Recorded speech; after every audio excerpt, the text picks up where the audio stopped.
Assalamu alaikum, j'espère que couche la base. Alors faire du sport, c'est cool, c'est génial, ça détend, c'est bon pour la santé, c'est bon pour le moral, mais pourquoi vous mélangez les prophètes dans ça s'il vous plaît? Non mais franchement, vous voulez faire du sport, vous voulez sauter, courir, jouer, nager, scrimer, faites ce que vous voulez, mais laissez les prophètes, laissez Jésus alayhi salam tranquille s'il vous plaît. Et malheureusement, beaucoup d'islamophobes ont profité de la situation pour s'attaquer à l'islam. Première incohérence de ce type d'islamophobe, c'est quand on attaque l'islam, on blasphème l'islam, ils nous disent si vous n'êtes pas content, rentrez chez vous. Mais comme par hasard, quand on attaque le christianisme, là, c'est plus la même réponse. Oui, pourquoi vous parlez de christianophobie? Le blasphème, c'est autorisé, non? Deuxième incohérence, on a l'impression qu'on est en face d'enfants qui nous disent « Mais pourquoi on attaque que les chrétiens? Pourquoi on n'a pas attaqué Mahomet ?» Alors, premièrement, Mahomet, ça n'existe pas. Il s'agit de Muhammad, alayhi salatu wassalam. Et j'ai vu aussi d'autres islamophobes qui ont dit « Regardez, on a attaqué le christianisme, il s'est rien passé. Si on avait attaqué l'islam, eh bien, les gens, ils auraient tout cassé. » Eh bien, ça, c'est encore une incohérence. Arrêtez de croire que les musulmans croient uniquement au prophète Muhammad, alayhi salatu wassalam. Nous croyons en tous les prophètes, que ce soit Noé, que ce soit Abraham, que ce soit Jacob, que ce soit Moïse, que ce soit Jésus, alayhi salatu wassalam. Et de là, on voit, étrangement, comme il dit, l'ignorance de certains islamophobes qui pensent que pour que les musulmans soient blessés, il faut qu'on insulte Mahomet. Bah non. Le simple fait de se moquer ou d'insulter Jésus, c'est pas que les chrétiens qui sont offensés, mais aussi les musulmans, parce que les musulmans croient en Jésus. Vous savez ce qu'on va faire? Là, j'ai un document que j'avais écrit il y a longtemps,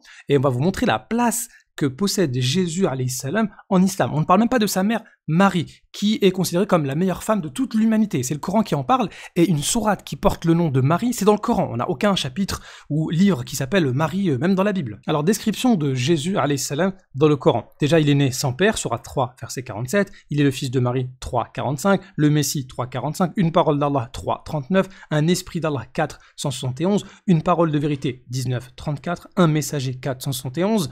Un serviteur d'Allah, 4, 172. Honorable ici et dans l'au-delà, 3, 45. Parmi les rapprochés, 3, 45. Parmi les bienfaisants, 3, 46, etc. Sans péché, sourate 19, verset 19. Un exemple pour les enfants d'Israël, 43, 59. Un signe pour l'univers, 19, 21. Une miséricorde d'Allah, 19, 21. Et il est béni, 19, 31. Jésus a reçu la révélation comme les autres prophètes, 4, 163. Les signes et l'Esprit Saint, 2, 87. Il a reçu l'évangile, 5, 46. Allah lui a enseigné le livre, la sagesse, la Torah et l'évangile, 3, 48. Jésus fait partie des 5 plus grands messagers, 33, verset 7, 42, 13. Les miracles accomplis par Jésus, par la permission d'Allah, il parlait au berceau, 3, 46. Il a créé à partir d'argile, il guérissait l'aveugle-né, le lépreux, il ressuscitait les morts, il connaissait ce que les gens mangeaient et amassaient chez eux, 3, 49. La mission de Jésus, accomplir la salat et la zakat, 19, 31. Être bon envers sa mère, 19, 32. Messager aux enfants d'Israël, 3, 49. Confirmateur de la Torah, 3, 50. Tranché entre les divergences des Juifs, 43, 63.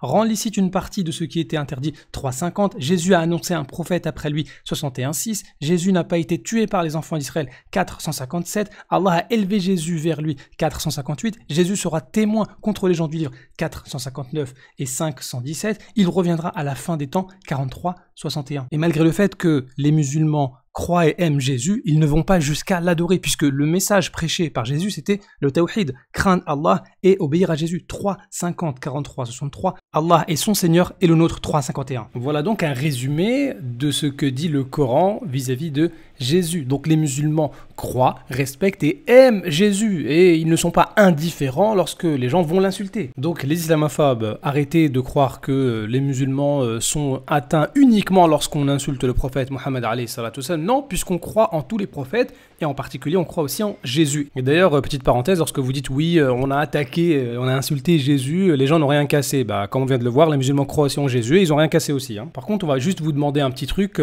évitez d'écrire des insultes de Jésus dans les églises et de dire que ce sont les musulmans, parce que les musulmans croient en Jésus. Donc un musulman qui insulte Jésus, c'est simple, il est plus musulman.